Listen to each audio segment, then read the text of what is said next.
Hi எல்லோருக்கும். So நம்மக்கிட்ட இப்போ ஒரு நல்ல தரமான முட்டைகளை நம்ம எப்பயுமே பெருக்கி வைக்கிறது வழக்கம். ஸோ அப்படி தரமான முட்டைகளை பெருக்கி வச்சு தான் நம்ம எப்பயுமே அவியம் வைக்கிறது. ஸோ இது ஒரு வகையான நாட்டுக்கோழி முட்டை. பட் இது எல்லாமே பெருவடையோட முட்டை. நம்ம மோஸ்ட்லி பெருவடை கோழியோட தான் முட்டையை அடக்கி வைப்போம். ஏன்னா நல்ல தரமான குஞ்சுகள் வரணுன்றதுக்காக.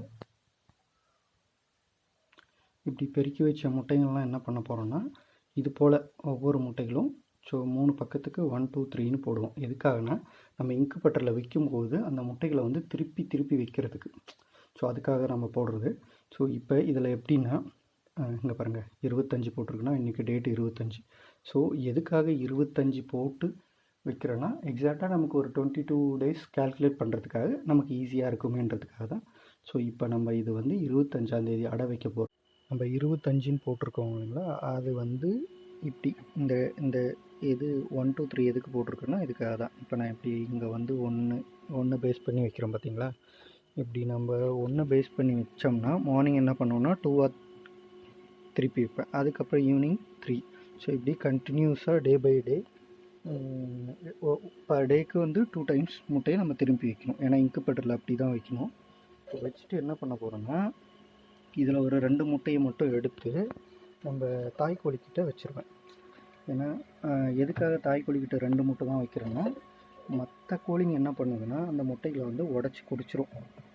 ஸோ அது உங்களுக்கு காட்டுறேன். இன்றைக்கி ஒரு அடையில் இருந்த கோழியோட முட்டையை இன்னொரு கோழி வந்து என்ன பண்ணிருக்குன்னா உடச்சி குடிச்சிருக்கு. நல்ல தரமான முட்டைங்க, வீணாக இருக்குது. க்ளோஸ் பண்ணிடலாம். க்ளோஸ் பண்ணிவிட்டு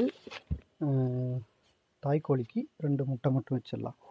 ஸோ இதுதான் ரெடி பண்ணிட்டேன். ஆல்ரெடி ரெடி பண்ணி வச்சுருக்கேன். இங்கே நோ இஷ்யூ.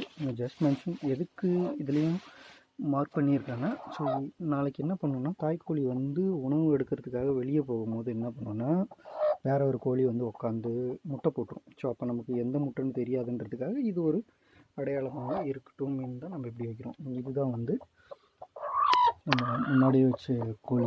ஸோ ஆல்ரெடி பார்த்தீங்கன்னா உடஞ்சிருக்கு தெரியுதுங்களா உங்களுக்கு? உடஞ்சிருக்கு. பட் இன்னொரு முட்டை இருக்குது. ஸோ அது இந்த முட்டையோட ஓடு தூக்கி போட்டேன். இங்கே இருக்கு பாருங்கள், தெரியுதுங்களா? ஸோ அதுதான் வந்து முட்டையை உடச்சி குடிச்சிருச்சு வேறு ஒரு கோழி. ஸோ நண்பர்களே, நீங்களும் இது போல் இன்குபேட்டர் வச்சுருந்தீங்கன்னா, தாய்க்கோழிக்கிட்ட வந்து குறைஞ்சது ஒரு 2 முட்டையை வச்சுட்டு ரிமைனிங் இருக்கிற முட்டைகள்லாம் இன்குபேட்டரில் வச்சு நீங்கள் சேஃபாக குஞ்சு பறித்து வச்சுக்கலாம். ஓகேங்களா? இது மாதிரி நீங்கள் ஏதாவது உங்கள்கிட்ட நல்ல ஐடியாஸ் இருந்தால் ஷேர் பண்ணுங்கள். Thank you so much.